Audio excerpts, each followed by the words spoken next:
Dear students, हम लोग Anglo Mysore संबंध या युद्ध के बारे में एक क्लास पढ़ चुके हैं, जिसमें हम लोगों ने देखा था कि किस प्रकार से मैसूर रियासत का उदय हुआ और मैसूर रियासत अपनी निशक्ता के कारण किस प्रकार दूसरों के हाथ में चला गया, यानी हैदर अली उस रियासत को हस्तगत कर लिया। अब हम लोग जो इतिहास पढ़ने जा रहे हैं मैसूर के संबंध में वो ये कि हैदर अली जब सत्तासीन हुआ, यानी मैसूर से अपने हेडक्वार्टर को श्रीरंगपट्टनम ले आया और मैसूर रियासत की राजधानी श्रीरंगपट्टनम के रूप में जिस प्रकार से स्थापित कर लिया, उसके बाद मैसूर रियासत का कर्ता धर्ता जो है या कह लीजिए शासक हैदर अली हो गया। और हैदर अली के मृत्यु के बाद टीपू सुल्तान। तो अंग्रेजों के साथ जो संबंध स्थापित हुआ मैसूर रियासत का, वो इन दोनों शक्तियों के बीच में इसके साथ हुआ, यानी हैदर अली के साथ हुआ और टीपू सुल्तान के साथ हुआ। और इन दोनों के साथ दो युद्ध हुए और इन युद्धों के पश्चात जो है वो इनकी पराजय होती है और फिर मैसूर रियासत पर को विभिन्न क्षेत्रों में बांट करके विभिन्न लोगों को दे दिया जाता है। और एक छोटा सा भाग वाडियार वंश, जो पूर्व का वंश था जिसने मैसूर रियासत की स्थापना की थी, उसके अधीन छोड़ दिया जाता है। तो आज के क्लास में हम हैदर अली को केंद्रित करके अपना अध्ययन को जारी रखेंगे और देखेंगे कि हैदर अली ने क्या काम किए और अंग्रेजों के साथ उसका संबंध कैसा था। क्लियर? तो इस कंटेक्स्ट में हम पाते हैं कि हैदर अली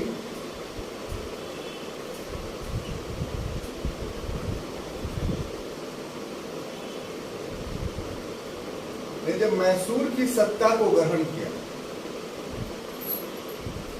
या जब सत्तासीन हुआ, तो उसने निम्न साम्राज्यवादी नीति अपना, अर्थात जो सीमाएं थी मैसूर की,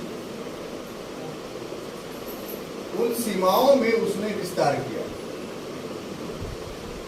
और हम लोग को देखना है कि मैसूर की जो सीमा थी, उस सीमा में किस रूप से उसने वृद्धि की। तो सबसे पहला इलाका जो था वो बेदनूर था। उसके बाद कोचीन पर उसने किया,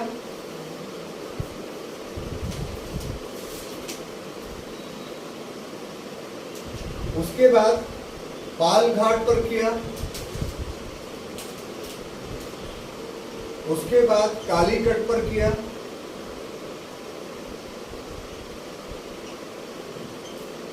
उसके बाद कन्नानूर पर किया। इसके अलावा उसने पौलीगारों को भी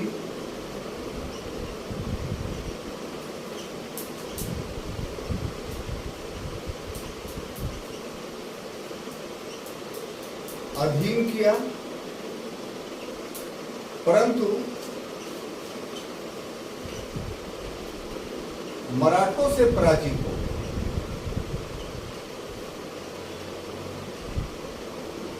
ठीक है? इसके बाद हैदर अली की जो धार्मिक नीति थी,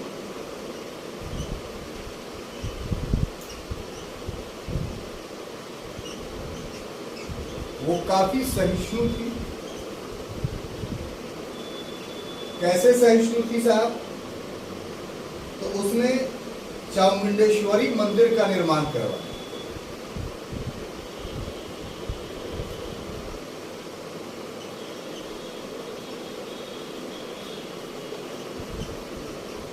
इसके अलावा जो सिक्का जारी किया, उन सिक्कों पर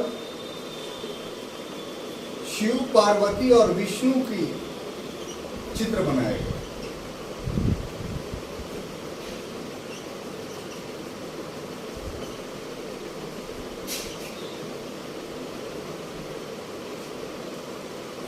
इसके अलावा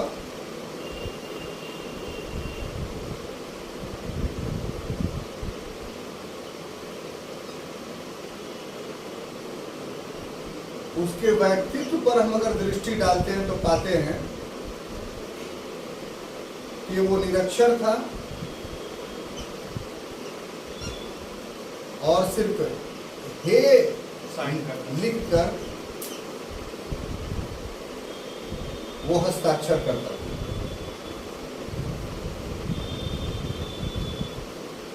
उसका एक बहुत प्रिय हाथी था जिसका नाम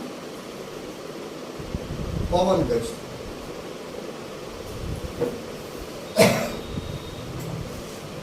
तो जहां तक हैदर अली का संबंध है, तो जैसा कि पूर्व के क्लासों में हम लोगों ने देखा था कि हैदर अली वास्तव में मैसूर का शासक नहीं था, बल्कि एक सामान्य सैनिक के रूप में मैसूर रियासत में भर्ती हुआ। और जिस समय वो भर्ती हुआ उस समय मैसूर का शासक, मैसूर की सत्ता पर वाडियार वंश का कब्जा। किसका? वाडियार वंश का। और उस समय का तत्कालीन शासक जो था वो चिक्का कृष्णराज था। लेकिन चिक्का कृष्णराज दो भाइयों नंदराज और देवराज, जो क्रमशः प्रधानमंत्री या और सेनापति थे, जिसको दलवई कहा जाता था, उनके चंगुल में थे। और एक साजिश के तहत इन दोनों भाइयों ने चिक्का कृष्णराज को सूरा और सुंदरी में व्यस्त रखा था। तो ऐसी परिस्थिति में जब मराठों ने आक्रमण किया मैसूर पर, तो जो नंदराज और देवराज दोनों भाई थे वो उस आक्रमण का सामना नहीं कर सके। और फिर अंत में जब 60 में आक्रमण हुआ तो हैदर अली ने अपनी शक्ति को बढ़ा लिया था और हैदर अली बड़ी आसानी से जो है वो मराठों को पराजित करने में सफलता प्राप्त कर। तो ऐसी परिस्थिति में जो हैदर अली ने अपनी निरक्षरता दूर रखने के लिए जो खांडे राव को अपना सलाहकार बनाया था, तो खांडे राव के सहयोग से उसने नंदराज और देवराज की सत्ता को समाप्त किया। लेकिन हैदर अली ने खांडे राव के साथ भी धोखा किया, क्योंकि दोनों के बीच समझौता ये हुआ था कि इन दोनों का सत्ता को समाप्त करने के बाद जो है वो चिक्का कृष्णराज को स्थापित किया जाएगा। लेकिन हैदर अली की नीयत खराब हो गई और उसने खांडे राव की हत्या करके मैसूर की रियासत को हस्तगत कर लिया। मोबाइल रखिए। मैसूर की रियासत को क्या कर लिया? हस्तगत कर लिया। अब हम लोग को उसके बाद का इतिहास पढ़ना है कि उसने क्या किया। तो वाडियार वंश ने जो मैसूर की रियासत की स्थापना की थी वो बहुत बड़ा रियासत नहीं था। वर्तमान समय अभी कर्नाटक में मैसूर एक शहर है, तो शहर के चारों ओर का इलाका जो है वही मैसूर रियासत, और बाकी में छोटे छोटे बहुत सारे रियासत थे कर्नाटक में। तो हैदर अली ने जितने छोटी छोटी रियासतें थी उन सभी को मैसूर रियासत के अधीन किया। अर्थात हैदर अली ने जब सत्ता ग्रहण किया 1760 ईस्वी में, उसके बाद उसने साम्राज्यवादी नीति का पालन किया, इंपीरियलिज्म नीति का। उसमें सबसे पहला जो उसका वार होता है वो वेदनूर से। वेदनूर में वास्तव में गृह युद्ध शुरू हो गया था। शासक जब मरा तो दो भाई दावेदार हुए, तो दोनों भाइयों के बीच गृह युद्ध हुआ। उसमें से एक भाई ने सहायता मांगी हैदर अली की, तो हैदर अली ने उस भाई को सहायता दी, लेकिन अंत में दोनों भाई की हत्या कर करके वेदनूर को मैसूर रियासत में शामिल कर दिया और वेदनूर का नाम हैदर नगर रखा। उसके बाद क्रमशः कोचीन को उसने मैसूर में शामिल किया, फिर पालघाट को शामिल किया, फिर कालीकट को शामिल किया, फिर कर्नानूर को शामिल किया। अब अभी के वर्तमान समय में देखिए सब सारा इलाका कहाँ है लगभग? ये सब केरला में है ना। कोचीन कहाँ है? तब इसका मतलब ये हुआ कि कर्नाटक का जो इलाका था वो विस्तार होकर के कहाँ तक पहुँच गया? केरला तक। ये उसका विस्तार हुआ। उसके बाद पॉलीगार। तो पॉलीगार कौन थे? तो ये शब्दावली है विजयनगर साम्राज्य से। विजयनगर साम्राज्य ने को हम लोगों ने आपको पढ़ाया था। तो विजयनगर साम्राज्य में एक व्यवस्था थी जिसको बोलते थे, प्लीज इधर देखिए, न्यायांकर व्यवस्था। अयंगर व्यवस्था और न्यायांगर व्यवस्था। तो जो सैनिक होते थे वो सैनिक जो थे वो अयम कहलाते थे विजयनगर, और सैनिकों का एक संगठन बनता था जिसका एक हेड होता था, और वो सारे सैनिक उसी के अधीन होते थे। तो इस व्यवस्था को अयंगर व्यवस्था कहते थे। अगर इसकी तुलना किया जाए तो दिल्ली सल्तनत जो हम लोग पढ़े थे उसमें इक्ता व्यवस्था पढ़े थे, तो हर इक्तादार को एक इक्ता दे दी जाती थी और उसकी सेना उसके अधीन होती थी, उस इक्तादार के अधीन, और बदले में उसको क्या मिलता था? राज की ओर से भूमि मिलती थी। ये अलग बात है कि ट्रांसफरेबल था इक्ता व्यवस्था। लेकिन विजयनगर साम्राज्य में जो अयंगर व्यवस्था था, तो विजयनगर साम्राज्य के जो अयंगर व्यवस्था, विजयनगर साम्राज्य के सत्ता के समाप्ति के बाद अयंगर व्यवस्था समाप्त नहीं हुई, वो पोलीगारों के एक जाति के रूप में कन्वर्ट कर गई, और जिसको जिसको जो भूमि दिया गया था, जिन जिन पोलीगारों को, वो पोलीगार अपने भूमि में स्वतंत्र हो गए। तो इस ढंग से जो विजयनगर के अवशेष पर मैसूर रियासत बना, उस मैसूर रियासत को सबसे बड़ा चैलेंज पोलीगारों का था, क्योंकि चिक्का कृष्णराज इस पोलीगारों पर नियंत्रण स्थापित करने में सफल नहीं हुए। और ये कौन? तो उस रियासत का, यानी मैसूर रियासत का सैनिक वर्ग था, जिस सैनिक वर्ग ने अपना अलग जो है वो एक इकाई के रूप में शासन करना शुरू कर दिया था। तो इस ढंग से मैसूर रियासत विखंडन का शिकार था पोलीगारों के। तो हैदर अली की सबसे बड़ी उपलब्धि ये थी कि ये जितने पोलीगार थे, किसी को समझा करके, किसी को युद्ध के माध्यम से कर्नाटक यानी मैसूर रियासत के अधीन बनाया। तो इस तरीके से आप देखिए कि ये हैदर अली का मैसूर रियासत के संगठन में काफी महत्वपूर्ण भूमिका है। लेकिन हैदर अली को एक जगह पर, वो जगह कौन था? मराठे। उस परिवेश में उसको असफलता का सामना करना पड़ा। आपको पता है कि पानीपत के तृतीय युद्ध में मराठों की शक्ति टूट चुकी, लेकिन मराठों का सौभाग्य ये था कि माधवराव के रूप में उसको एक योग्य और महत्वाकांक्षी पेशवा मिल गया। इसलिए गिरती हुई मराठा शक्ति को माधवराव ने पुनः संगठित कर लिया, संरचित कर लिया और मराठा को एक शक्ति के रूप में स्थापित किया। तो माधवराव ने 1765 ईस्वी में मैसूर पर आक्रमण किया, और हबीबली के मैदान में एक युद्ध होता है बहुत घमासान। इस हबीबली के मैदान में जो है वो हैदर अली पराजित होता है, और उसको 32 लाख रुपया और कनानूर का इलाका जो है वो मराठों को दे देना पड़ता है। इस तरीके से हैदर अली का जो साम्राज्यवाद था उसको मराठों ने रोक दिया। लेकिन इतना कहा जाएगा कि पूर्व के शासकों की तुलना में हैदर अली ने अपने नियंत्रण में जब मैसूर को लिया तो सीमा का बहुत अधिक विस्तार किया, एक कमी के साथ कि मराठों के साथ हबीब अली के युद्ध में वो पराजित। तो इस ढंग से उसने एक शक्ति का संगठन किया। जहाँ तक धार्मिक नीति का प्रश्न है तो काफी जो है सहिष्णु था। इसका प्रमाण दो रूपों में मिलता है कि उसने शासन की तरफ से चामुंडेश्वरी मंदिर का निर्माण करवाया। आपको कभी कर्नाटक या मैसूर घूमने का इत्तेफाक होगा तो अगर बेंगलोर से आप मैसूर जाइएगा तो मैसूर आने से पहले ही श्रीरंगपट्टनम मिलेगा। तो श्रीरंगपट्टनम में बजाते तौर पे हैदर अली ने या टीपू सुल्तान ने अपना किला बनाया था, और उसी किले के अंदर जो है ये चामुंडेश्वरी मंदिर का निर्माण हैदर अली ने करवाया था। बहुत विशाल मंदिर है। हाँ, श्रीरंगपट्टनम के किले के अंदर अब जो हाईवे है वो किले के अंदर से घुस के जाता है। तो किला अब रहा नहीं। क्यों नहीं रहा? क्योंकि 1799 ईस्वी में जब लॉर्ड वेलेस्ली ने हैदर अली को पराजित किया तो इतना ज़्यादा दुश्मनी थी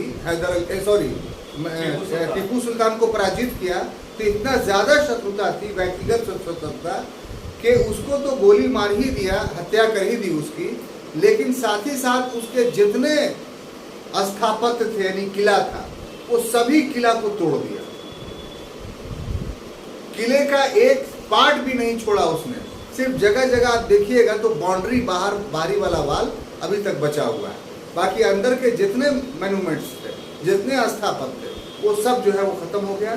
सिर्फ दो चीज मिलेगी आपको, जिसको उसने नहीं छुआ था, और नहीं छूने के पीछे कारण ये था कि ये दोनों चीजें आम जनता के उपयोग से संबंधित थी। उसमें एक था चामुंडेश्वरी मंदिर और दूसरा था मस्जिद। तो ये दोनों को छोड़ करके बाकी सारे चीजों को डिस्ट्रॉय कर दिया।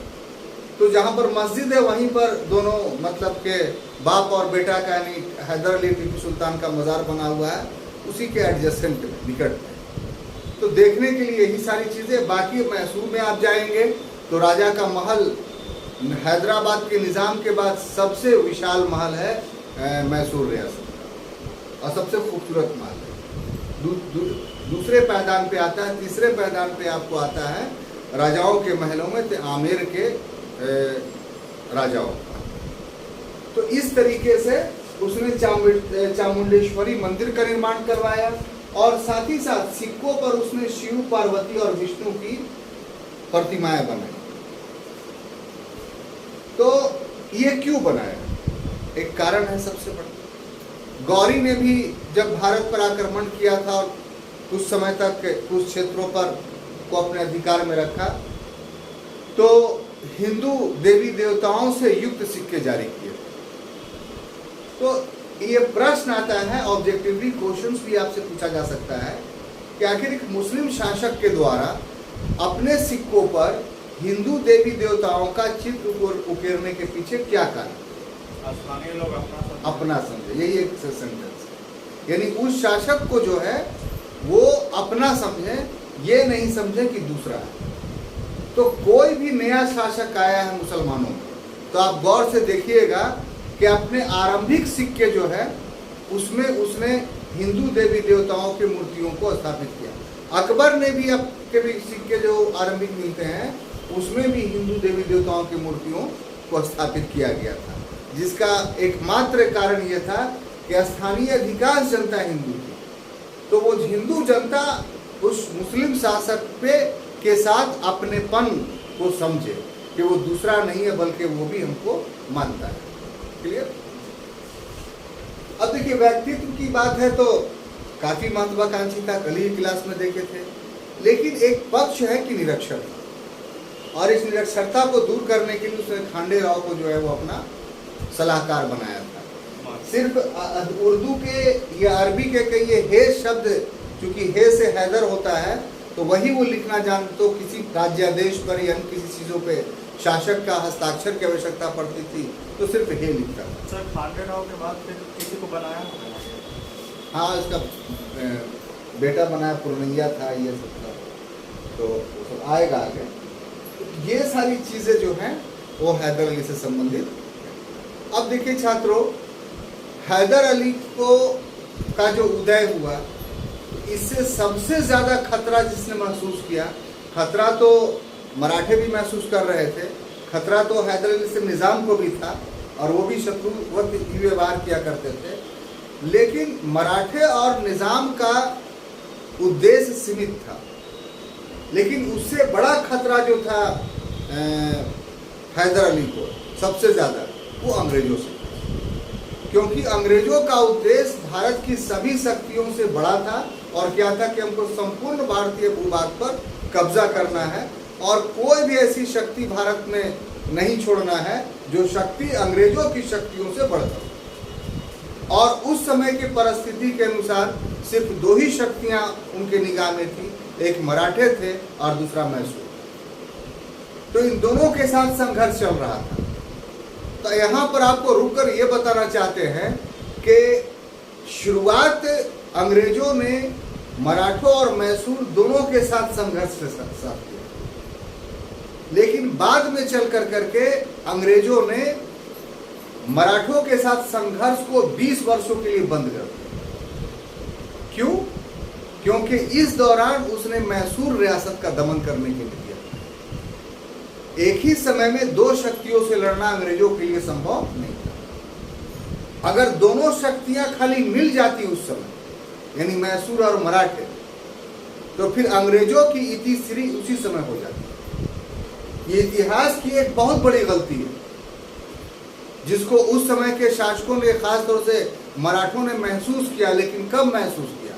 बहुत देर हो गई। जब टीपू सुल्तान का लाश गिर चुका था और जब मराठा साम्राज्य का विभाजन हो रहा था, तब उस समय मराठों को इस बात का अफसोस हुआ कि ये बहुत गलत हुआ है, और प्रतीकात्मक रूप से टीपू सुल्तान के रियासत का एक टुकड़ा भी लेने से मराठों ने इनकार कर दिया था। यह ऑब्जेक्टिव क्वेश्चन आता है इसी पश्चाताप के कारण। लेकिन अब तो बहुत देर हो चुकी थी, अब तो मैसूर रियासत का अस्तित्व भी समाप्त हो चुका था, धूल धूसरित हो चुका था, और ये घटना घड़ी थी कब? 1799 में। और उसी के बाद देखिएगा कि जैसे ही मैसूर का पूरा समापन हो गया, तब सेकंड और थर्ड एंग्लो मराठा वार। और 1799 से पहले सब जीवित थे, जितने मराठा अच्छे स्टॉलवर्ट थे, और उसी पीरियड में मैसूर के साथ युद्ध हो रहा था। तो अगर सभी लोग मिल करके लड़ते अंग्रेजों से तो क्या होता? फिर बाद में ठीक है, आपके अधीन हम नहीं रहेंगे भाई, सब कोई अलग अलग स्वतंत्रता पूर्वक शासन करेगा, करते। लेकिन जो आर्थिक दोहन और शोषण अंग्रेजों ने किया उसके बाद, वो तो नहीं होता। तो इतिहास लेसन देता है, सिखाता है। तो यहाँ पर इतिहास के इस पड़ाव पर यही चीज सीखने की जरूरत। क्या गलतियां हुई जिसकी वजह से देश गुलाम? एक प्रश्न आएगा ना, तो ये क्षण वही है। तो अब आते हैं अपने मूल टॉपिक पे कि हैदर अली या मैसूर को समाप्त करने के लिए दोनों शक्तियों के बीच में 4 युद्ध होते हैं। 2 युद्ध हैदर अली के साथ होता है और 2 युद्ध जो है टीपू सुल्तान के साथ होता है। लेकिन बीच वाला जो युद्ध है इन 4 युद्धों में, यानी दूसरा के बारे में हम कह रहे हैं, उसमें पिता पुत्र दोनों आधा आधा लड़ता है। अगर एक्टिविटी के हिसाब से देखें तो 1.5 एंग्लो मैसूर वार हैदर अली ने लड़ा और 2.5 एंग्लो मैसूर वार टीपू सुल्तान ने लड़ा। टीपू सुल्तान ज्यादा लड़ा। ठीक है, तो बारी बारी से हम लोग करेंगे। तो पहला हम लोग लेते हैं प्रथम आंग्ल मैसूर युद्ध।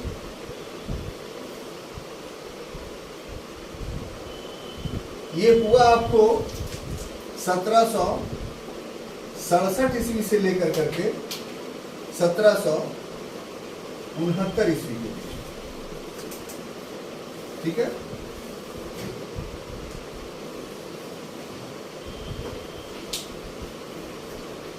अब देखिए प्रश्न ये है कि इसका कारण क्या था।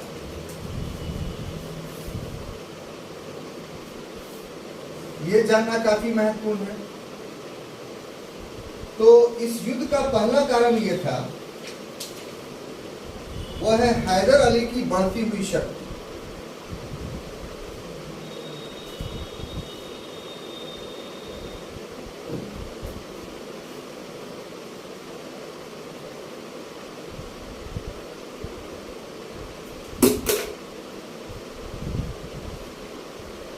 अगर दूसरा कारण के रूप में लिखे तो फ्रांसीसियों से मित्रता।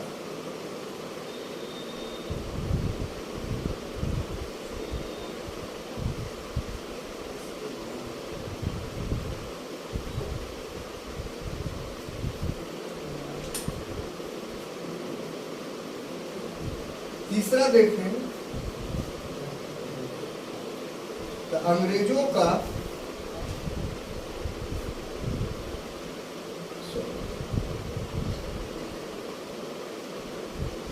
निजाम से समझौता।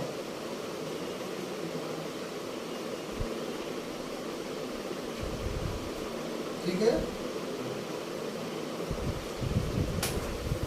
मद्रास सरकार और कर्नाटक के निवास। चौथा, मद्रास प्लस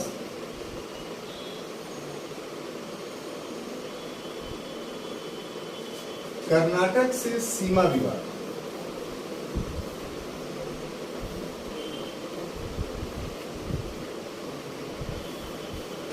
उसके बाद अगर देखा जाए कि उत्तरी सरकार का मामला,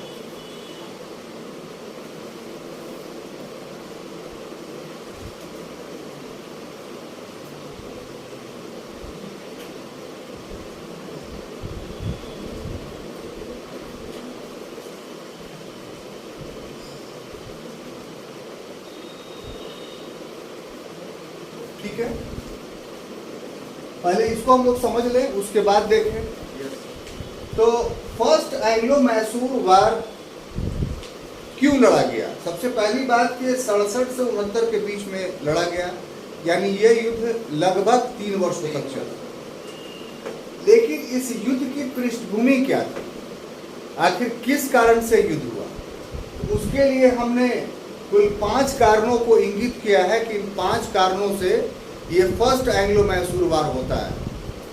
देखिए, आप पढ़ने के क्रम में कुछ चीज़ों को ध्यान में रखिए कि आप जो पढ़ रहे हैं उससे ऑब्जेक्टिव क्वेश्चंस भी आ सकता है, और इस ढंग से आप पढ़ रहे हैं कि आप सब्जेक्टिव भी उसकी व्याख्या करने में सक्षम हैं। क्लियर?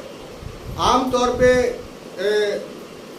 आप अगर नेट जेआरएफ के लिए तैयारी कीजिएगा आगे चल करके भविष्य में, तो आप इस ढंग से अगर पढ़े हुए रहिएगा तो आपको उस समय बहुत आसानी होगी, क्योंकि नेट जेआरएफ के जो आपके हिस्ट्री के क्वेश्चंस होंगे वो पूछे तो जाएंगे ऑब्जेक्टिव ही, लेकिन ऑब्जेक्टिव में मटेरियल सब्जेक्टिव का रहता है। 4 ऑप्शन दे देगा, घटनाओं से संबंधित बोलेगा कि इसमें कौन सी घटना जो है नहीं हुई, यह सत्य कथनों का चयन कीजिए। इस टाइप में जब आता है तो रहता है वो क्वेश्चन ऑब्जेक्टिव, लेकिन एक्चुअली में सब्जेक्टिव नॉलेज रहेगा तभी उस ऑब्जेक्टिव क्वेश्चंस को आप हल कर पाएंगे। तो इसीलिए हमने बाइफरकेट किया कि आखिर युद्ध के शुरुआत के कारण क्या थे, दोनों शक्तियों के बीच क्यों युद्ध हुआ। तो ये 5 कारण पढ़ाने से पहले एक चीज बता देना चाहते हैं कि फर्स्ट एंग्लो मैसूर वार के लिए, या कह लीजिए सभी मैसूर वार के लिए, एक कारण काफी महत्वपूर्ण और प्रभावशाली था, और वो कारण क्या था कि दोनों शक्तियों की महत्वाकांक्षा, ambition of the both power, either Mysore और आइदर ब्रिटिशर्स। क्या महत्वाकांक्षा थी दोनों की? तो महत्वाकांक्षा ये थी अंग्रेजों की कि हम भारत में अपने समतुल्य कोई मजबूत शक्ति नहीं रहने देंगे, ताकि भारत के अधिकांश भूभाग पर मेरा प्रत्यक्ष कब्जा हो, और जो देशी रियासत बचे वो ईस्ट इंडिया कंपनी या ब्रिटिशों के प्रभावाधीन हो। ये उनकी महत्वाकांक्षा थी। बात समझ में आ रही है कि नहीं? Yes sir. महत्वाकांक्षा, एम्बिशंस का मतलब क्या हुआ? गोल, लक्ष्य, चाहत की, क्या मेरी चाहत है। तो अंग्रेजों की चाहत क्या थी ईस्ट इंडिया कंपनी कि हमारे समतुल्य कोई शक्ति नहीं रहे, भारत के अधिकांश भाग पर प्रत्यक्ष रूप से हमारा कब्जा हो, और जो थोड़े बहुत देशी रियासत बचे उनकी स्थिति हम पर निर्भर रहने वाली रियासत का रहे। तो ऐसी परिस्थिति में मैसूर रियासत तो नहीं आता था, वो तो काफी शक्तिशाली थी। जब हैदर अली एक सामान डिडुंगुल का सूबेदार था, उसी समय से उसने अपनी सैनिक शक्ति को बढ़ाना शुरू किया था। अब दूसरा पक्ष देखिए कि मैसूर का क्या महत्वाकांक्षा था। अगर सिर्फ अंग्रेजों की महत्वाकांक्षा ही रहती तो भी युद्ध नहीं होता, लेकिन मैसूर की भी महत्वाकांक्षा थी। अब वो क्या था कि हम भारत की सबसे बड़ी शक्ति बने, और इसके रास्ते में कौन रुकावट था? तो अंग्रेज रुकावट। तो इस तरीके से कहा यह जाए कि दोनों की महत्वाकांक्षाएं टकरा रही थी एक दूसरे से, तो इसलिए वार का होना तो जरूरी था। अब बाकी छोटे मोटे जो कारण थे वो उदित, और बहुत सारे कारण रहते हैं, लेकिन कारण रहने के बाद भी युद्ध नहीं होता है। क्यों? क्योंकि महत्वाकांक्षा नहीं टकराती, आदमी बर्दाश्त कर लेता है।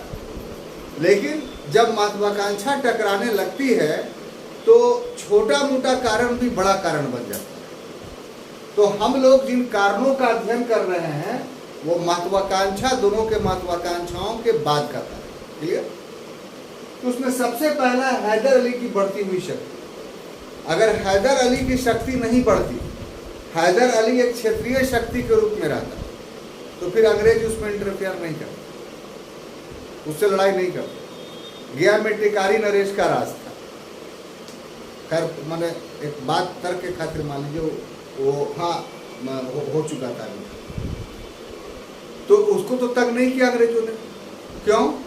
क्योंकि गया के टिकारी नरेश में जो है वो उसकी महत्वाकांक्षा थी, वो अधीन बनने के लिए तैयार, तो उसकी शक्ति अंग्रेजों की समतुल्य थी नहीं, इसलिए टिकारी नरेश इंडिपेंडेंट तक के समय तक रह गया। देखा ना, उसकी निर्भरता अंग्रेजों पर हो गई। लेकिन हैदर अली की शक्ति काफी बढ़ी हुई थी और ये युद्ध का कारण बन गया। यही नहीं, हैदर अली ने अंग्रेजों को भारत से भगाने के लिए जो फ्रांसीसी शक्ति थी, उस फ्रांसीसी शक्ति से समझौता कर लिया। अब यहाँ पर देखने वाली बात है कि हम ही ने आपको पढ़ाया है कि वांडीवाश का युद्ध जब 1760 में होता है तो फ्रांसीसी शक्ति का समापन हो जाता है। अब ये जो हम लोग पढ़ रहे हैं तो 60 गुजर चुका है, 67 का समय है। तो आपके दिल में प्रश्न में ये उठता होगा कि सर 67 जब आ गया, आप 60 में बोल रहे थे कि वांडीवाश के युद्ध में फ्रांसीसियों की सत्ता समाप्त हो गई, तो अब कहां से फ्रांसीसी मदद करेंगे? इसका उत्तर ये है छात्रों कि फ्रांसीसी की राजनीतिक महत्वाकांक्षा समाप्त हो गई। फ्रांसीसी पूरी तरीके से भारत से चले नहीं गए थे। बहुत सारे क्षेत्र थे, जैसे पांडिचेरी, यनम, कराईकाल, माहे, ये सब जगह पर तो थे फ्रांसीसी। और फ्रांसीसी अपने देश के नीतियों के कारण जो है वो हार गए थे अंग्रेजों से। तो इसलिए सिर्फ व्यापार कर रहे थे अपने जीते गए क्षेत्रों से, और कुछ नहीं कर रहे। सैनिक वगैरह का तो ट्रेनिंग देता था ना। लेकिन अंग्रेजों से दुश्मनी का जज्बा तो फ्रांसीसियों में था, तो वो प्रत्यक्ष अंग्रेजों से युद्ध करने से पीछे हट गए। ऐलान कर दिया कि अब हमारी महत्वाकांक्षा साम्राज्यवाद नहीं है, लेकिन शत्रुता तो थी अंग्रेजों से। तो इस शत्रुता के कारण जो है वो देसी रियासतों को पंपिंग किया करते थे। किस चीज से पंपिंग करते थे? तो आग्नेयास्त्र से, अस्त्र शस्त्र से, प्रशिक्षण से, यानी न्यू टेक्नोलॉजी से प्रशिक्षित करते थे। तो हैदर अली ने पूर्व में भी फ्रांसीसियों से प्रशिक्षण लिया था, जब शासक बन गया तब भी इसको जारी रखा। तो ये चीज अंग्रेजों को बर्दाश्त नहीं हो रही कि ये जो प्रशिक्षण दिलवा रहा है अपने फौज को, नए शस्त्र खरीद रहा है, इसका इस्तेमाल तो मेरे ही खिलाफ करेगा। इसलिए खलीश जो है दोनों में बढ़ती चली गई, विवाद जो है बढ़ता चला गया। अब आगे यह है कि अंग्रेजों ने भी हैदर अली के खिलाफ साजिश से या ग्रुपबाजी शुरू कर दी और निजाम के साथ समझौता कर लिया। निजाम के साथ क्या समझौता किया? एक 12 महल जिला था। तो 12 महल जिला जो है वो चाहता था कि हमें मिल जाए। कौन? अंग्रेज। इसके लिए निजाम से समझौता किया कि तुम जीत करके ये 12 महल जिले मैसूर रियासत के अधीन, तुम जीत लो, हम जीतेंगे तो हमसे लड़ाई हो जाएगी, लेकिन तुम्हारा पड़ोसी जगह है, तुम जीत सकते हो आराम से, और जीत लोगे तो 7 लाख रुपया में हमको दे देना। ये जो एग्रीमेंट हुआ था, एग्रीमेंट से किसको लॉस था? हैदर अली को लॉस था। तो ये काम निजाम ने कर दिया, हाँ दे भी दिया, लेकिन 7 लाख रुपया अंग्रेजों ने नहीं दिया। तो बाद में चल करके जब सेकंड वार होगा तो उसमें ये मुद्दा बनेगा। लेकिन अभी मुद्दा किससे बना? तो मैसूर से और अंग्रेजों से, कि अंग्रेजों ने जो निजाम के साथ इस तरह का समझौता किया, तो वो समझौता किसके विरुद्ध किया? तो मैसूर के खिलाफ, हैदर अली के खिलाफ। इसलिए हैदर अली और मैसूर के बीच जो है शत्रुता बढ़ गई। बात समझ में आई? एक एक करके समझते चलिए। अब देखिए, मद्रास और कर्नाटक का सीमा विवाद। तो ये मद्रास और कर्नाटक का सीमा विवाद जो था वो मैसूर रियासत के साथ था। कैसे? जरा इसको समझिए। मैप को आप देखेंगे तो थोड़ा ज्यादा स्पष्ट हो जाएगा। ये जो इलाका है, यानी ये वाला, इस पर कब्जा किसका था? अंग्रेजों का था। ये ब्रिटिश इंडिया का इलाका है, ठीक है। ये जो इस ढंग से आप देख रहे हैं,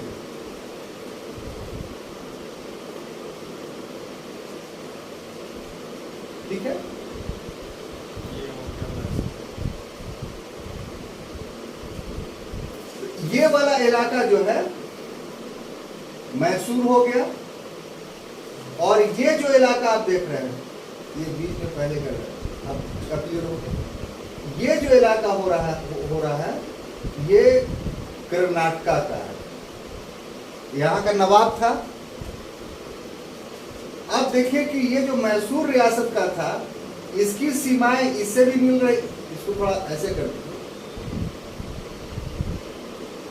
इसकी सीमाएं ब्रिटिश प्रांत से ही मिल रही है, और इसकी सीमाएं कर्नाटक के नवाब से ही मिल रही है, और बीच में ऐसा क्षेत्र है कि तीनों शक्तियां में सक्रियता है।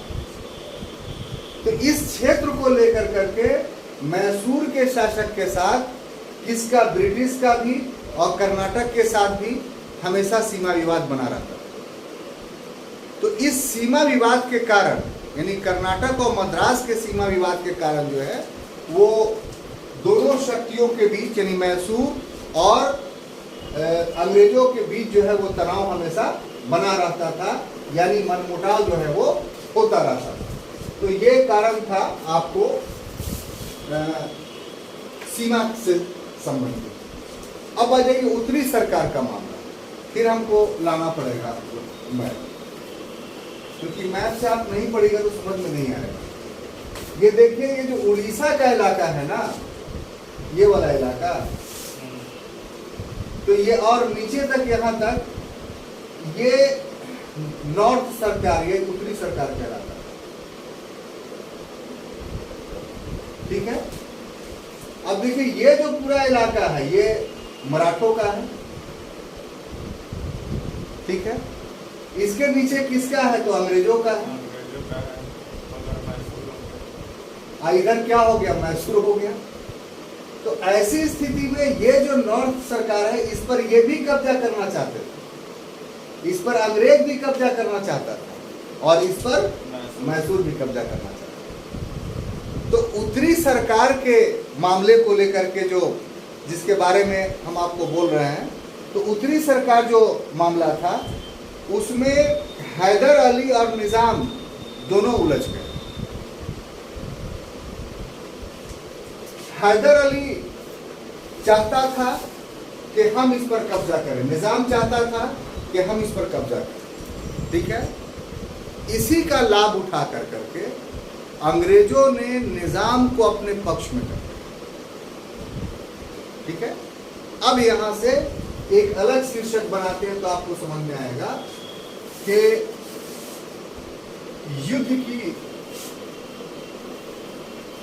युद्ध का आरंभ।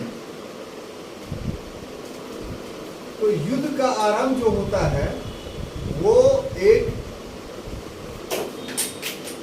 त्रिमैत्री संधि से होता है, और इस त्रिमैत्री संधि में कौन कौन थे, तो अंग्रेज थे, प्लस निजाम था, प्लस मराठा। अब देखिए ये जो त्रिमैत्री संधि बना, ये इस कारण से बना, उत्तरी सरकार के मुद्दे की वजह से। लालच सबकी थी, लेकिन दोस्ती करने के लिए क्या किया कि निजाम को यह किया कि हम लोग हैदर अली के खिलाफ जो है वो समझौता कर लें, ताकि उत्तरी सरकार पर हम लोगों का कब्जा हो जाए। और ये इंटरेस्ट मराठों को भी था, इसलिए मराठे भी इस संधि में जो है वो शामिल हो गए, और हैदर अली क्या हो गया, पूरा का पूरा अकेला। तो फर्स्ट एंग्लो मैसूर वार जो हुआ शुरू, वो इस त्रिमैत्री जो संधि हुआ था, तो इनके, इन तीन शक्तियों और किसके बीच में वर्सेस किसके, तो हैदर अली। क्लियर। अब देखिए हैदर अली ने सबसे पहले काम किया कि इस मैत्री को तोड़ दिया। मैत्री को तोड़। कैसे? तो सबसे बड़ी बात है कि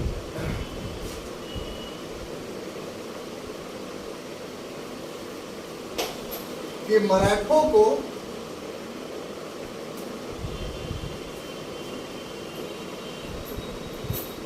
₹35 लाख दिया,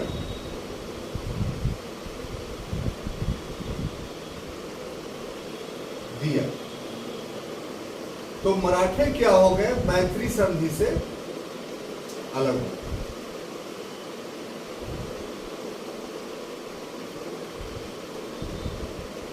ठीक है? तो हैदर ने पहला बुद्धिमानी क्या किया कि साहब मराठों को 35 लाख रुपया दे करके इस मैत्री संधि से अलग कर लेनी, मैत्री संधि को तोड़ दी।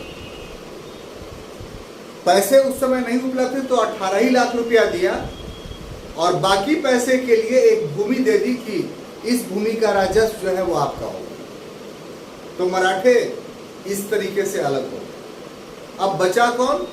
तो निजाम और अंग्रेज। अब आइए कि ऐसी परिस्थिति में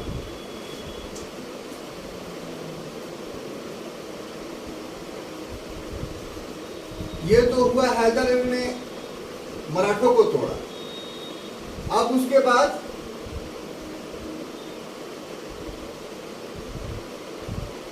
निजाम को भी अलग कर दिया।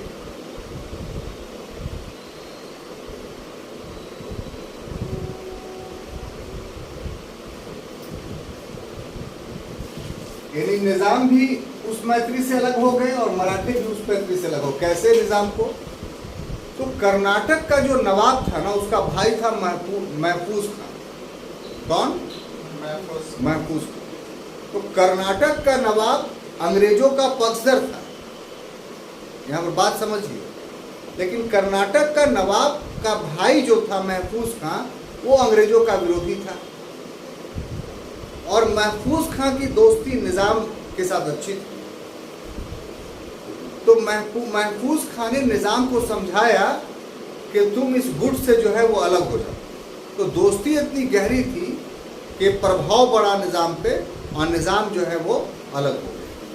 तो इस तरीके से अंग्रेजों ने जो त्रिगुट का निर्माण किया था, कूटनीतिकता के माध्यम से हैदर अली उस त्रिगुट को तोड़ने में सक्षम रहा। अब देखिए कि युद्ध जो हुआ वो किसके बीच हुआ? तो युद्ध जो हुआ वो अंग्रेज प्लस हैदर अली के बीच। अब देखिए ये जो युद्ध आरंभ हुआ अंग्रेज और हैदर अली के बीच में, तो ये तृणमूली का युद्ध, चंगा घाट प्लस तृणमूली, ये दो जगह पर युद्ध होता है। और इस युद्ध में क्या होता है कि हैदर अली पराजित हो जाता है। हैदर अली क्या हो जाता है? पराजित। तो जब हैदर अली पराजित होता है, तब इसके बाद, इस युद्ध के बाद क्या होता है? इसके पश्चात, तो इसके पश्चात होता है ये कि साहब निजाम पुनः अंग्रेजों की तरफ चला जाता है। निजाम पुनः अंग्रेजी पक्ष में, अंग्रेजों के पक्ष में चला जाता है। ठीक है? अब देखिए निजाम पुनः अंग्रेजों के पक्ष में चला जाता है, लेकिन इसके बावजूद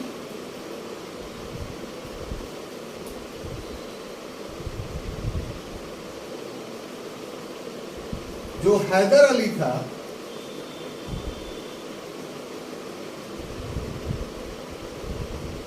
मंगलौर को जीतने में सफल हो जाता है।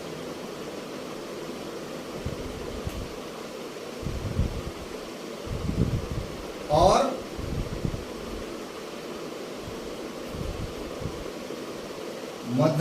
से 5 मील दूर तक पहुंच जाता है।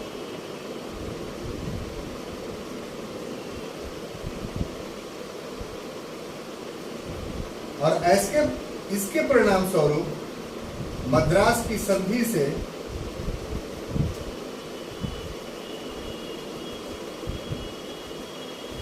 जो 4 अप्रैल 1769 ईस्वी को हुआ था, यह युद्ध जो है वो समाप्त होता है।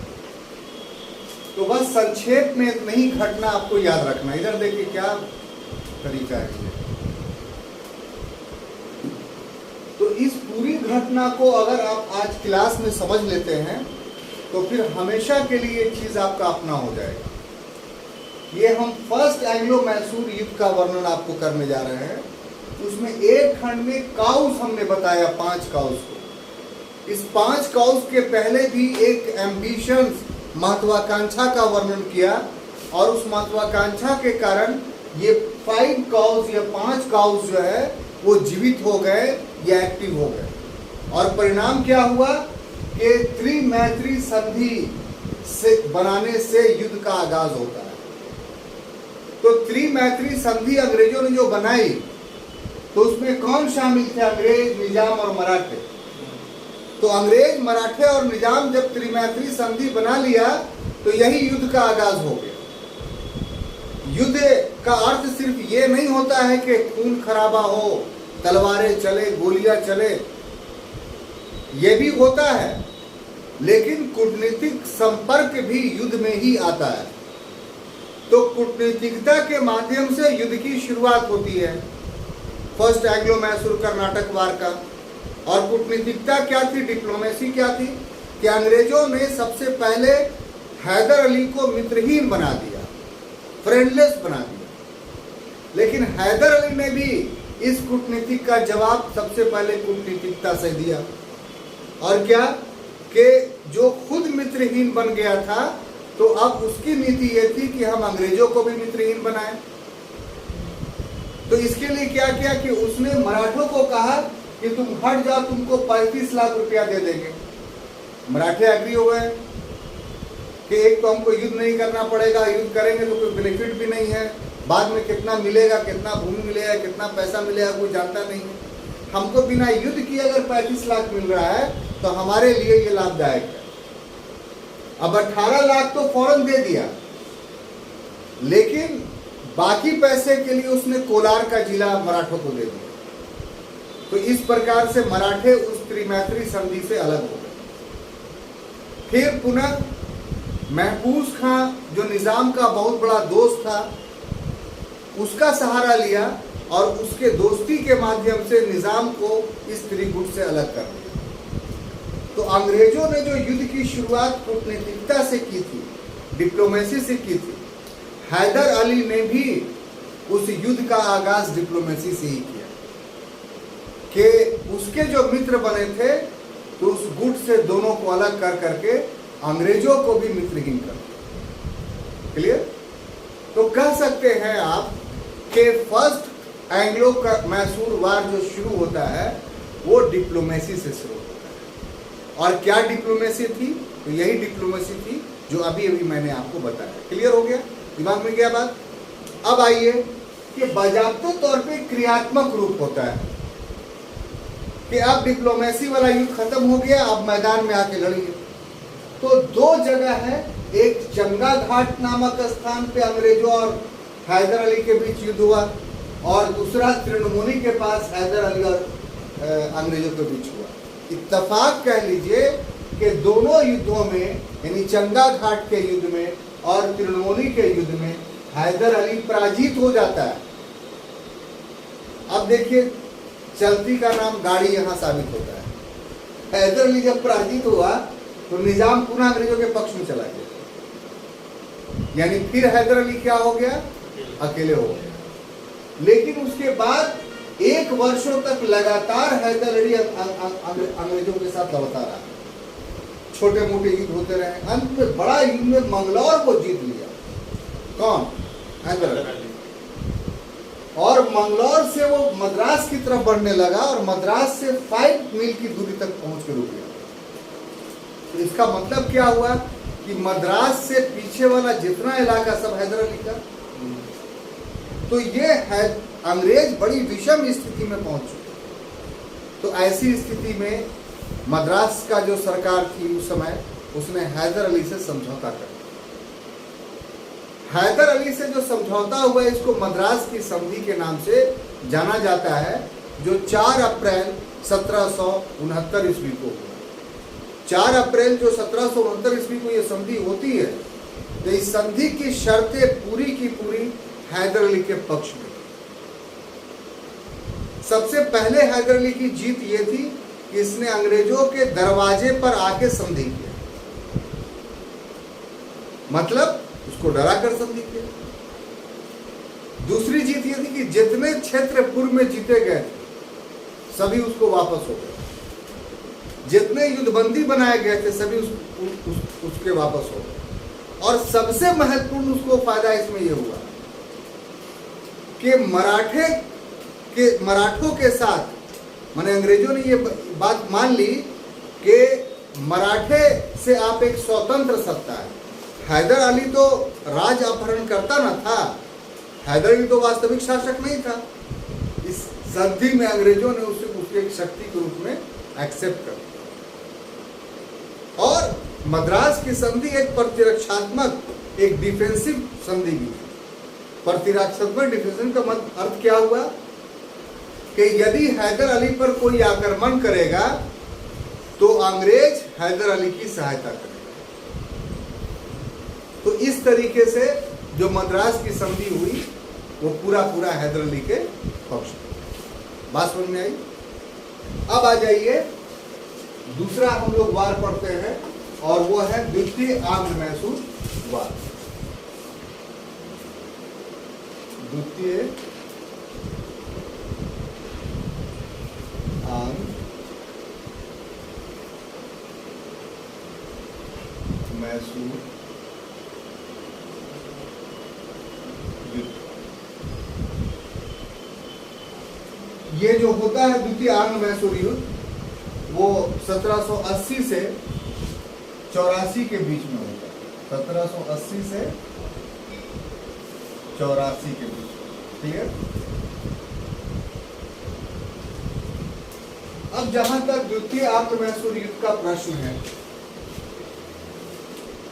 तो इसके भी कारण होंगे, जैसे प्रथम के कारण थे, है ना। तो उसमें है सबसे पहला मूलभूत कारण कि मद्रास की संधि की अवहेलना। 1884। हाँ, मद्रास की संधि की अवहेलना, ये फर्स्ट कॉज है।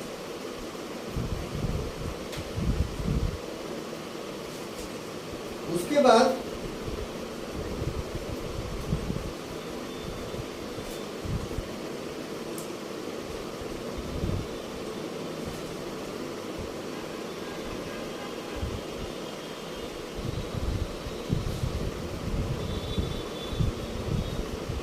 निजाम को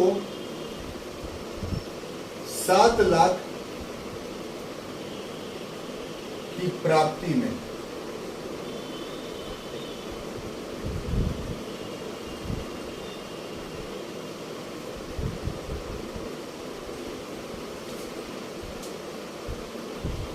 मराठे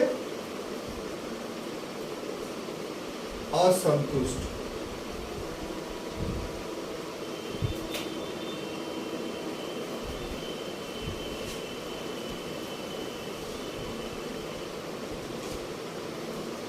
उसके बाद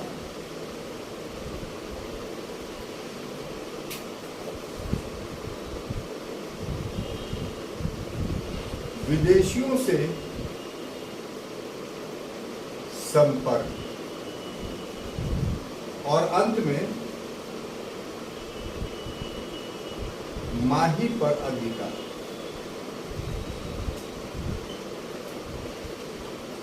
ठीक है ना।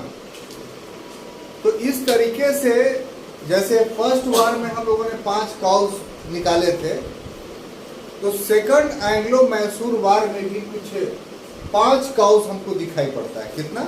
5। मटेरियल में सारी बात लिखी हुई है, यहाँ हम सबका सब एक्सप्लेन कर रहे हैं, आपको और भी दूसरे पक्ष को लेकर के एक्सप्लेन कर रहे हैं ताकि पूरी बातें समझ में आए। उसमें सबसे पहला काउस क्या है कि मद्रास के संधि की अवहेलना। अभी अभी हमने बताया कि मद्रास की संधि एक प्रतिरक्षात्मक, एक डिफेंसिव एग्रीमेंट था, और प्रतिरक्षात्मक डिफेंसिव एग्रीमेंट का अर्थ क्या हुआ ये कि यदि मैसूर पर कोई तीसरी शक्ति का आक्रमण होगा तो अंग्रेज मैसूर का साथ देंगे। तो इस प्रकार की एक घटना संधि कब हुई मद्रास की? 1769 में 4 अप्रैल को। तो 69 के बाद 70 शांति से गुजर गया, 71 का समय आया, यानी 1771, तो मराठों ने मैसूर पर आक्रमण कर दिया। अब 1771 में मराठों ने जैसे ही मैसूर पर आक्रमण किया तो संधि के मुताबिक अंग्रेजों को साथ देना चाहिए था। किसको साथ देना चाहिए था? हैदर अली का।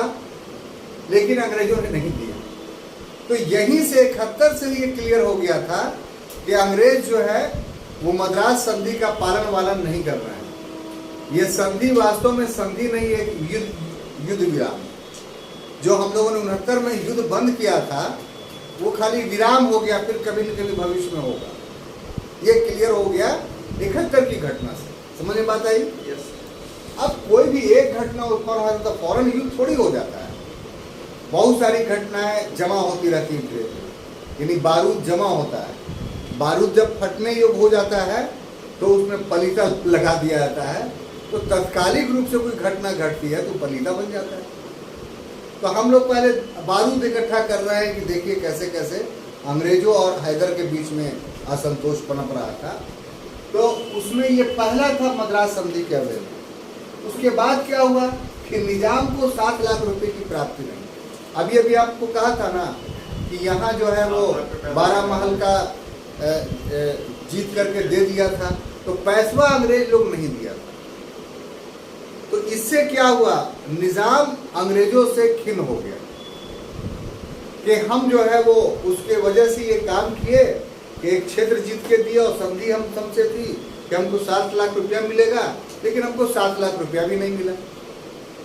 तो इस वजह से जो है वो निजाम किसके तरफ बढ़ना शुरू किया? हैदर के तरफ। तो जब हैदर के तरफ बढ़ना शुरू किया तो ये दुश्मनी किससे हो गई? हैदर वर्सेस अंग्रेज। चूंकि निजाम इसका मित्र था अंग्रेजों का, और जब हैदर का मित्र बनने लगा तो शत्रुता अंग्रेजों और हैदर के बीच इस कारण से कि मेरा मित्र तुम्हारा मित्र बन रहा है, शत्रुता में और वृद्धि हो गई। यानी द्वितीय एंग्लो मैसूर वार की पृष्ठभूमि में इस गतिविधि ने भी बहुत महत्वपूर्ण भूमिका निभाई। अब देखिए आगे कि मराठे भी असंतुष्ट थे। किससे? अंग्रेजों से। क्यों असंतुष्ट थे? अभी कुछ दिन हुआ है कि एंग्लो मराठा वार हम लोगों ने डिस्कस किया है। तो डिस्कस करने के क्रम में हमने बताया था कि अंग्रेजों और मराठों के बीच कुल 3 युद्ध लड़ी गई। पहला 1769 से लेकर करके 1775 से लेकर के 1782 तक, नहीं 82 तक, 1775 से लेकर 1782 तक फर्स्ट एंग्लो मराठा वार। उसके बाद 1803 से लेकर 5 तक सेकंड एंग्लो मराठा वार। उसके बाद 1817 से लेकर 19 तक थर्ड। तो यहाँ पर फर्स्ट काम करेगा। कैसे काम करेगा कि फर्स्ट एंग्लो मराठा वार शुरू ही किस लिए हुआ? तो अंग्रेजों का मराठा के मामले में हस्तक्षेप करने से। जो रघुनाथ राव था वो बंबई प्रेसिडेंसी से जाके समझौता कर लिया था, और बंबई प्रेसिडेंसी सूरत के समझौते के मुताबिक उसको सैनिक सहायता दिया था, और जिसके वजह से मराठवाड़ा में युद्ध हो रहा था। और फिर बड़गांव की संधि के मुताबिक जो है वो साहब मराठों और अंग्रेजों के बीच कटुता और बढ़ी। तो इस समय जो बड़गांव की संधि हुई थी 1769 में, याद है आपको, तो उसके बाद मराठों और अंग्रेजों के बीच में संबंध अच्छे नहीं रहे, तो इसलिए मराठे भी असंतुष्ट चल रहे थे, किससे? अंग्रेज से। तो इसके वजह से वो भी एक मित्र की तलाश में थे, तो कहाँ गए? तो हैदर के पास। तो इस तरीके से मराठों का जो मामला था, उस मामले से भी हैदर और अंग्रेजों के बीच शत्रुता जो है वो बढ़ने लगी। ये सब मेंस में सब एक्सप्लेन करना पड़ेगा बजा तौर पे, समझिए बढ़िया से। अब इसी समय जो अंतर्राष्ट्रीय शक्तियां थी, उसने भी इस वार को करने में बहुत महत्वपूर्ण भूमिका निभाई। कैसे? तो ब्रिटिश नीति के वजह से इससे फ्रांस भी रूस था अंतर्राष्ट्रीय स्तर पर, अमेरिका भी रूस था, और भी 2-3 देश थे वो जो इससे रूस चल रहे थे। इन सभी शक्तियों से हैदर ने संबंध स्थापित, और अंग्रेजों के खिलाफ इन सभी शक्तियों ने हैदर की मदद की, नैतिक समर्थन ही दिया, बहुत बड़ी बात है। तो उस कारण से क्या हुआ कि हैदर और अंग्रेजों के बीच शत्रुता जो है बढ़ते चली। जैसे अंतर्राष्ट्रीय पर मेरा कोई शत्रु है, फ्रांस अंग्रेजों का शत्रु है, अमेरिका अंग्रेजों का शत्रु है, और हैदर से इन दोनों शक्तियों से पत्राचार हो रहा है, तो ऐसी स्थिति में अंग्रेजों से मित्रता बढ़ेगी हैदर की, ये शत्रुता बढ़ेगी? शत्रुता बढ़ेगी, क्योंकि अंतर्राष्ट्रीय स्तर पर जो अंग्रेजों का शत्रु है उससे हैदर क्या कर रहा है? मित्रता कर रहा है। तो विदेशियों के साथ जो संपर्क हैदर ने किया, उस संपर्क से भी अंग्रेजों और हैदर के बीच शत्रुता जो है वो बढ़ने लगी। और अंत में 1780 ईस्वी की जो घटना है वो है माही पर अधिकार। माही देखिए कहाँ है? केरल में है। तो माही एक्चुअली में एक फ्रांसीसी उपनिवेश है, पूर्व में ही बता चुके हैं आपको, और फ्रांसीसी मित्र था किसका? हैदर अली का, यानी मैसूर का। मैसूर को बहुत सारी सामग्री विदेश से माही बंदरगाह से ही प्राप्त हुई। हैदर अली के शक्ति का आधार था माही बंदरगाह।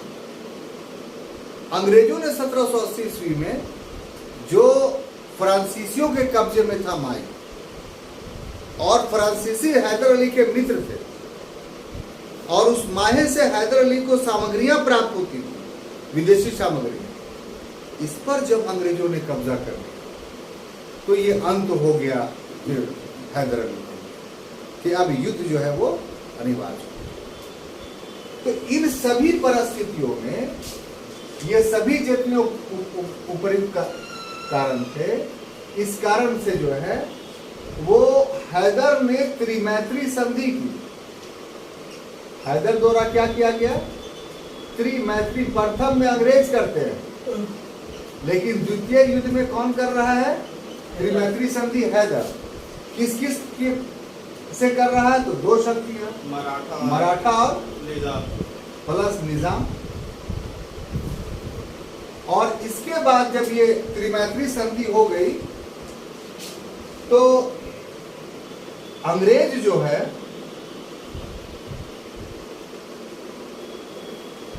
इससे बहुत घबराए, और हेक्टर मुनरो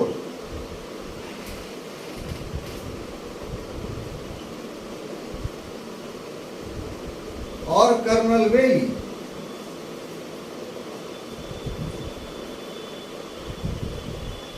के नेतृत्व में सेना भेजा।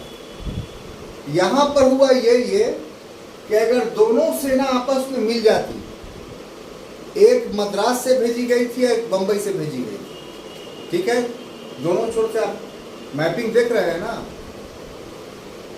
बंबई जो है पश्चिमी तट पर है और मद्रास पूर्वी तट पर है। तो बंबई पर भी अंग्रेजों का कब्जा और मद्रास पर भी अंग्रेजों का कब्जा, और बीच में कौन सी रियासत है? तो कर्नाटक। यानी हेक्टर मुनरो को भेजा गया कहां से? तो बंबई से, कर्नाटक की तरफ। और कर्नल वेली को कहां से भेजा गया? तो मद्रास से भेजा गया, कर्नाटक की तरफ। अगर ये दोनों सेनाएं आपस में मिल जाती तो क्या होता?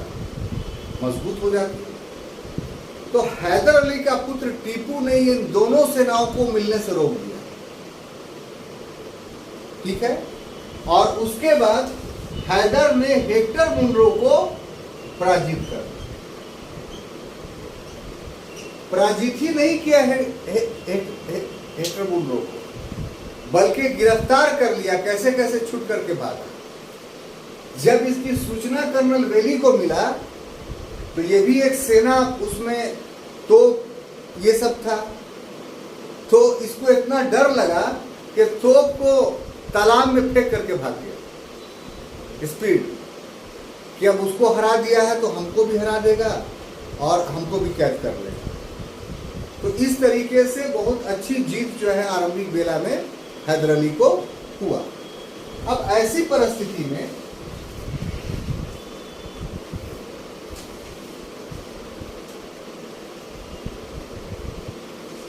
क्या होता है कि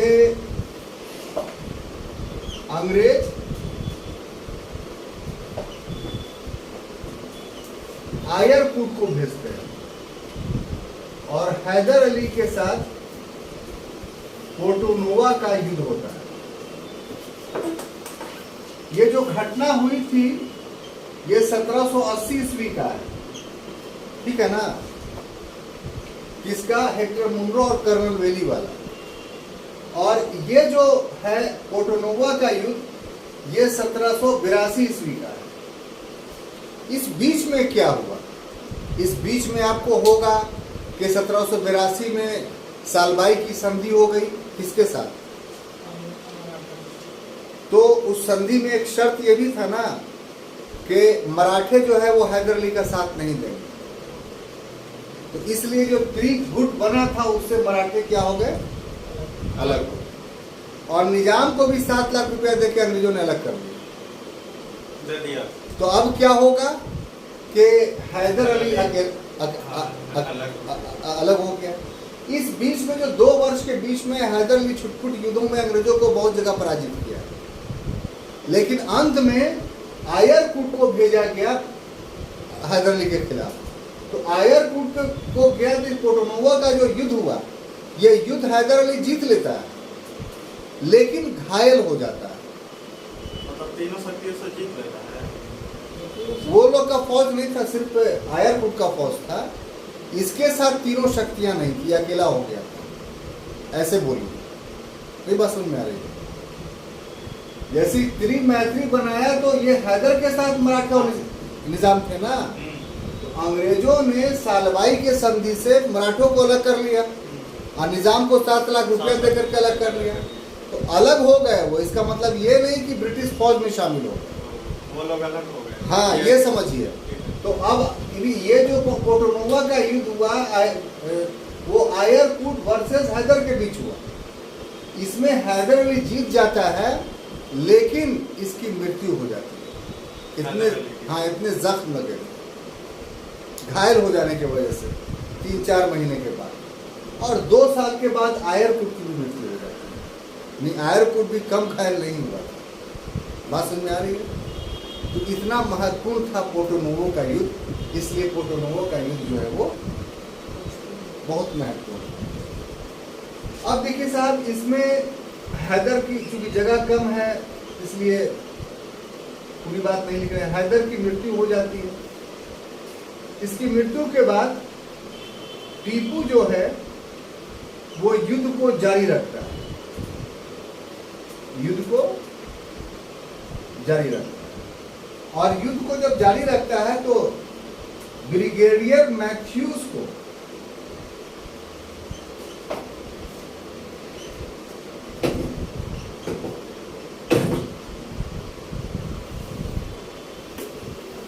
ये सिर्फ ना पराजित करता है बल्कि इसे सेना सहित बंदी भी बना लेता है।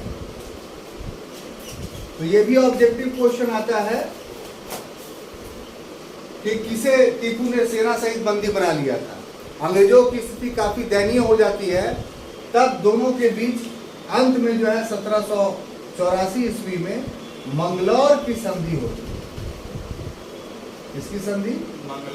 मंगलौर की संधि। और मंगलौर की संधि के द्वारा सेकंड एंग्लो मैसूर युद्ध का समापन होता है। ये मैंगलोर की संधि वास्तव में क्या का साहब एक युद्ध विराम और कुछ नहीं। कितना 6 वर्षों के, क्योंकि अंग्रेज भी कुछ सुस्ताना चाह रहे थे। सुस्ताना इसलिए चाह रहे थे कि बहुत अंग्रेजों का आर्थिक रूप से स्थिति काफ़ी दयनीय हो गई थी, पैसे की काफ़ी कमी हो गई थी, और इस पीरियड में ब्रिटेन में कंपनी के खिलाफ बहुत विरोध हो रहा था। इन सभी कारणों से भारत में उसने अपने साम्राज्य विस्तार की नीति जो है स्थगित कर दी, त्यागी नहीं। तो उस वजह से जो है मंगलौर की संधि ये हुआ। ठीक है, तो छात्रों ये एंग्लो मैसूर युद्ध का ये दूसरा क्लास है, जिसमें हमने एंग्लो मैसूर रिलेशंस का ये दूसरा क्लास है, जिसमें हमने हैदर अली को पढ़ा। अब अगला और लास्ट क्लास जो होगा उसमें 3rd and 4th Anglo Mysore वार को हम लोग देखेंगे, और टीपू सुल्तान की उपलब्धियों का हम लोग वर्णन करेंगे और देखेंगे कि प्रशासन के क्षेत्र में टीपू सुल्तान ने क्या क्या काम किए। तब तक के लिए